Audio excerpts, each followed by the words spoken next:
techno-induced psychotic public can't even hear the war drums anymore, no matter how loud. They become background music, white noise, or something to tap your foot to. With sadistic glee still warm over Gaddafi's public torture and execution through the streets of Libya, the bloodthirsty, mind-controlled Western public will counter Syrian overthrow a nice after-dinner mint, while monstrous illegal death drone attack reports on innocent civilians in Pakistan and Somalia are savored pastries while sipping their morning coffee.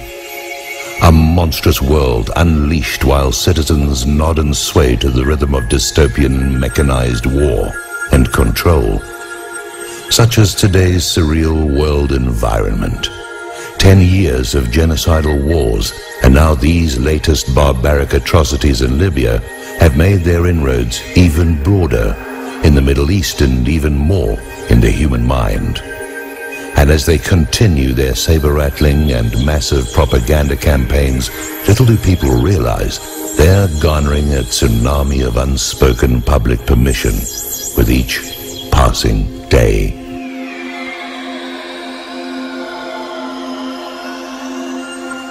What few are realizing in a war with Iran will no doubt initiate at least a limited nuclear conflagration, the effects of which will change history forever. Diabolically couched as a preemptive strike on a rogue nation to save Israel and US interests, such a move will inevitably draw China and Russia into the conflict. Don't think so? When you come to realize that's exactly what they want, that's when you'll know you're waking up. When you know a new world order is the desired outcome, you realize the old world order needs to be debunked, crippled, and reset. The global financial and economic structure has been brought to the brink. Sovereignty is being scuttled worldwide, and the population is taking to the streets. Need I say more? Well, Israel is one of the loudest voices calling for a tougher line on Iran's nuclear program, but Israel's own nuclear capability has never been put to inspection. Even so, this is what is known. Israel has 2 nuclear research centers at Dimona and Sirak. Latest estimates suggest Israel's produced at least 118 warheads with weapons-grade plutonium.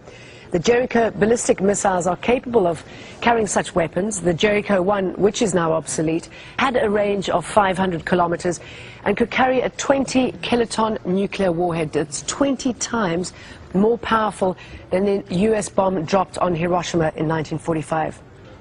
The Jericho 2 has a range of 1,500 kilometers. It could just reach Iran and is believed to be able to carry a 1 megaton nuclear bomb. That's 1,000 times more powerful than the Hiroshima bomb. And it's thought a Jericho 3 is now being developed, able to travel around 5,000 kilometers, bringing all of Iran and Europe into its range. Nicole Johnston has more. In southern Israel, the Negev desert unfolds all the way to the sea. 13,000 square kilometers of tough terrain. Out here in the middle of the baking desert is probably the perfect place for Israel to put something that it doesn't want the rest of the world to know about, and it certainly doesn't want the rest. And that something is the Nuclear Research Center Negev, also called Dimona. Shrouded in secrecy, this facility is closed to inspectors from the International Atomic Energy Agency, and that's because Israel has never signed the Nuclear Non-Proliferation Treaty.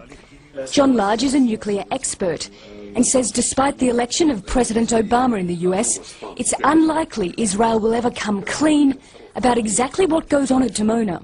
You can't change the lobby, the industrial military complexes of America, that incredibly powerful political group.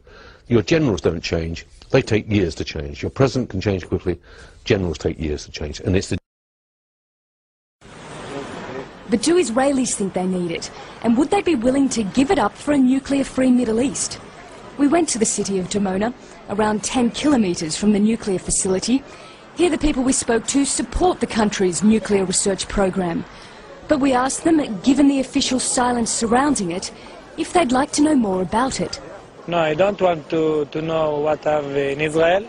but I have to work that I have a strong Israel.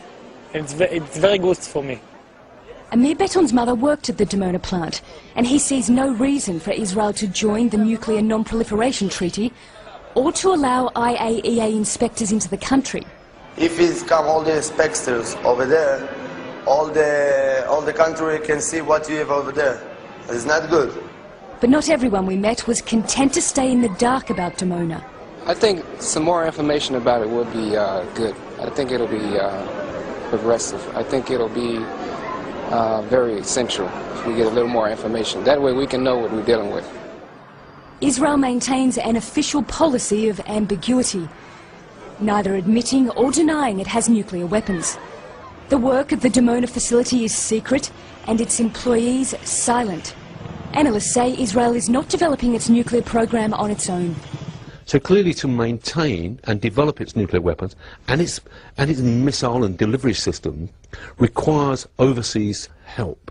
And that overseas help, although it's clandestine, clearly has some sort of state assurance behind it. The city of Dimona is as close as you'll get to Israel's research centre.